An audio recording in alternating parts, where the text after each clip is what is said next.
اب اس کی عورت کا حال سنیے کہ وہ تخت پر بہتی ہوئی دوسرے ٹاپو پر پہنچ گئی تھی۔ ایک آدمی نے اس کو اپنے گھر میں رکھ لیا۔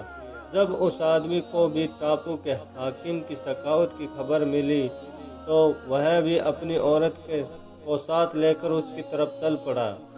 عورت کو کشتی میں چھوڑا اور خود کچھ تحفے لے کر بادشاہ کی خدمت میں پہنچ گیا۔ بادشاہ نے اس کی بھی اچھی خدمت کی اور کہا رات ہو رہی ہے، یہیں ٹھہر جاؤ۔ اس نے بتایا کہ ایک عورت کو کشتی میں چھوڑ آیا ہوں۔ حاکم نے اس عورت کی حفاظت کے لیے 2 آدمی وہاں بھیج دیے۔ اتفاق دیکھیے کہ یہ دونوں آدمی آپس میں بھائی تھے لیکن ایک دوسرے کو پہچان نہیں سکے۔ کشتی کی حفاظت کرتے ہوئے جب انہیں نیند نہیں آئی تو آپس میں قصے کہانیاں کی باتیں کرنے لگے۔ ایک نے اپنی مصیبت والی کہانی سنائی شروع کی۔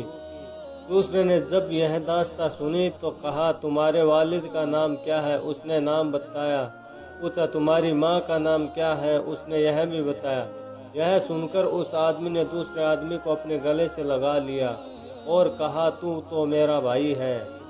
اور وہ عورت جو اس کشتی میں بیٹھی ہے جس کی یہ دونوں آدمی حفاظت کر رہے تھے، حقیقت میں وہ ان دونوں کی ماں تھی، دونوں کی باتیں سن رہی تھی۔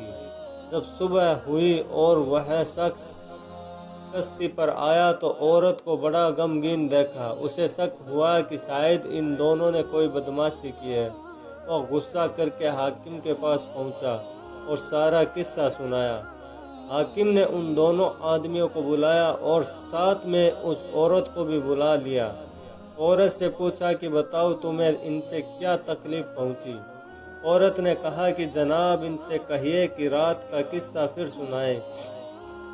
انہوں نے رات والا قصہ حاکم کو سنایا۔ سنتے ہی فوراً وہ اپنے تخت سے اٹھا اور دونوں آدمیوں کو اپنے گلے سے لگا لیا اور کہا انتما واللہ ولدی، خدا کی قسم تم میرے بیٹے ہو۔ ادھر عورت بھی بے چین ہو گئی اور پکار اٹھی، خدا کی قسم میں ان دونوں کی ماں ہوں۔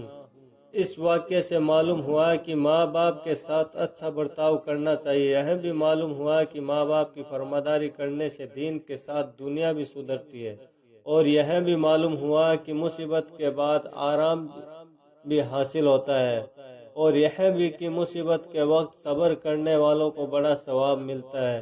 یہ صحیح ہے کہ اللہ تعالیٰ بڑی حکمتوں قدرتوں کا مالک ہے، اور اللہ کو یہ بھی قدرت حاصل ہے کہ وہ پچھڑے ہوئے کو ملا دے۔ قیامت کے دن انسان کے بکھرے ہوئے الگ الگ اعضاء، ہاتھ پاؤں وغیرہ کو جمع فرما دے گا۔